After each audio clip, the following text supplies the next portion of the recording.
Bonjour Isabelle Floren. Bonjour. Vous êtes députée MoDem des Hauts-de-Seine. Juste pendant ce week-end des Gilets jaunes et du retour des casseurs, votre parti publie cette tribune dans Le Parisien qui appelle à une conférence sociale, à un Grenelle du XXIe siècle. Il faut déminer avant le 5 décembre.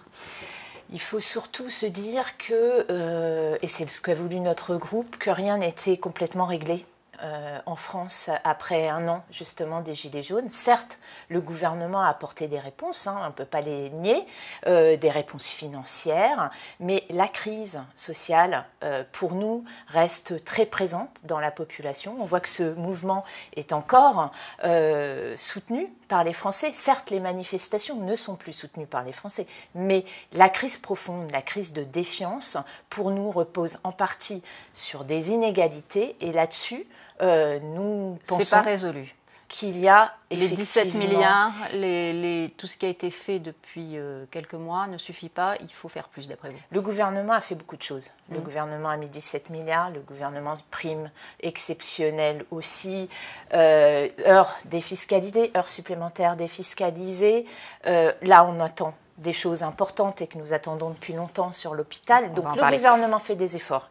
Mais ce n'est pas suffisant. Nous demandons à ce que les partenaires sociaux, c'est-à-dire les syndicats de salariés, mais les syndicats de patrons également, se mettent maintenant autour de la table pour une chose importante, c'est aussi la revalorisation du travail, c'est-à-dire du salaire. On a fait des choses sur la baisse des impôts. Maintenant, il faut travailler sur un meilleur salaire, sur une meilleure rémunération. Ça, c'est les entreprises. Ça, c'est les entreprises. Et c'est ça notre demande de conférence sociale. C'est un Grenelle social. C'est ce dialogue qu'avait souhaité Laurent Berger en décembre dernier. Il faut y répondre parce que derrière, c'est notre société, c'est la vision de notre société. Pourtant, la croissance est là, le chômage baisse, le pouvoir d'achat augmente.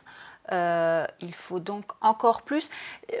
La tribune, elle insiste beaucoup sur le côté, la rémunération du capital a augmenté 7 fois plus vite que celle du travail. Oui, c'est ça votre point. Notre point, c'est cette mondialisation et cette dérégulation du capitalisme. On le voit très bien.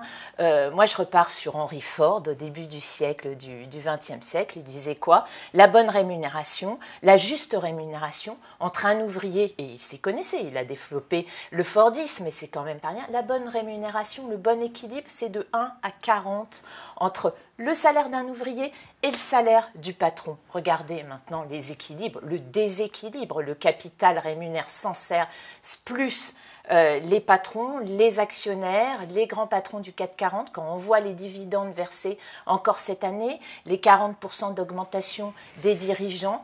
Et finalement derrière, ce qu'on entend dans la rue, mais ce qu'on entend, c'est pour moi, ça ne change pas. Pour moi, je ne vois pas. Donc cette vision du capitalisme nécessite, nous le pensons, cette conférence sociale en France, mais également... Le MoDem, François Bayrou, c'est la carte sociale du gouvernement ? Le MoDem, c'est surtout une vision, une histoire, derrière une histoire d'un parti qui s'est construit autour d'une vision, effectivement, d'une économie sociale. Depuis longtemps, notre parti porte ses valeurs et plus que jamais, nous avons alerté le gouvernement sur les déséquilibres au début de mandat, sur un certain nombre de choses, sur la suppression de l'ISF que nous pensions intéressante, mais qui est allée beaucoup trop loin. Donc là, il faut retrouver un espoir, mais ça passe par espoir. Qu'est-ce que vous imaginez? Cette conférence sociale, elle doit avoir lieu avant le 5... Enfin, quand et avec quel... rapidement possible. C'est-à-dire le plus rapidement possible. C'est-à-dire avant le 5 décembre. C'est ce que nous avons écrit, c'est ce que nous souhaitons. Nous attendons maintenant la réponse et des partenaires sociaux et des syndicats, puisque c'est un appel que nous lançons. Il y a eu des réactions là depuis la parution hier de cette tribune? Des réactions pas encore officielles, mais des réactions officieuses. En interne, nous en avons reçu. Vous avez eu des bons signaux selon vous? Oui, des bons signaux. De qui? Je le souhaite en tout cas qu'ils se prononcent, pourquoi pas, de la CFDT, en tout cas des messages encourageants qui saluent notre initiative, et puis nous attendons la réponse. Est-ce que le gouvernement pousse à cette initiative en disant finalement c'est le côté, j'allais dire, good cop, bad cop, quoi? Le gouvernement a compris qu'il fallait discuter. D'ailleurs, le Premier ministre le fera cette semaine sur la question des retraites. Mais on va au-delà, nous, de la question des retraites. C'est un sujet sur lequel il faut avancer, et surtout avancer dans la discussion avec les syndicats. Mais au-delà de ça, nous, ce qu'on appelle vraiment, c'est remettre l'ensemble des partenaires, dépasser pas uniquement la question des retraites, aller au-delà sur une question, comme vous l'avez vu dans cette tribune, d'équilibre et de redonner également une vision, un sens au collectif, un sens à notre pays. L'hôpital, des annonces sont prévues mercredi par le Premier ministre, des mesures fortes, sans doute des sommes importantes, mais est-ce que ça sera suffisant pour répondre aux immenses besoins ? La crise n'est pas nouvelle. Pour avoir discuté sur le terrain avec un certain nombre de directions d'hôpital, c'est comme on appelle une mèche lente. Ça fait très longtemps que la crise couvre, ça fait 10 ans que l'hôpital a été réformé et on voit bien que la facturation de l'hôpital, que la gouvernance est en cause et puis qu'évidemment la question de la rémunération des personnels soignants qui font un travail difficile, on le sait très bien, est une vraie question. Ils ont lancé un appel qui va au-delà d'un mouvement corporatiste, de syndicats.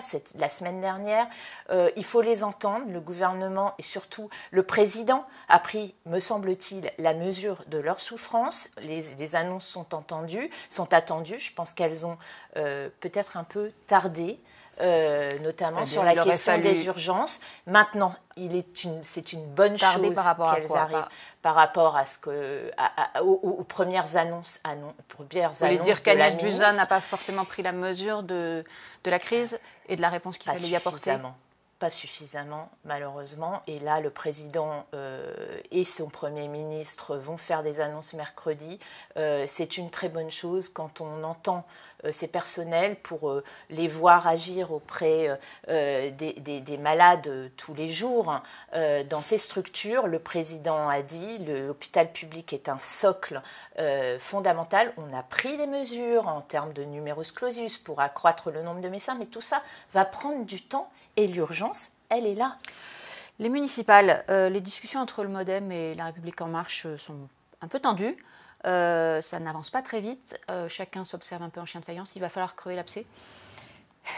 François Bayrou, il l'a dit depuis longtemps, on a cette expérience, nous, des élections municipales. On sait très bien qu'il faut rassembler, bien entendu, au-delà des étiquettes, autour de personnalités, hommes ou femmes, qui sont capables d'incarner la fonction de maire et qui sont capables de faire ce rassemblement. Et pour nous, ça va au-delà des étiquettes. Quelle est la bonne personne ? Quelle est la personne localement ? Donc, effectivement, dans pas mal de villes, on a pu se trouver un accord, mais à un certain nombre d'endroits, effectivement, il y a encore des discussions. Elles sont menées. Ce week-end, nous avons eu l'occasion d'investir un certain nombre de nos amis dans une vingtaine de villes, et c'est une bonne chose. Il faut continuer ces discussions. À Paris ? J'espère qu'on arrivera à un accord à Paris. Il faut se rassembler. On a une chef de file qui y travaille.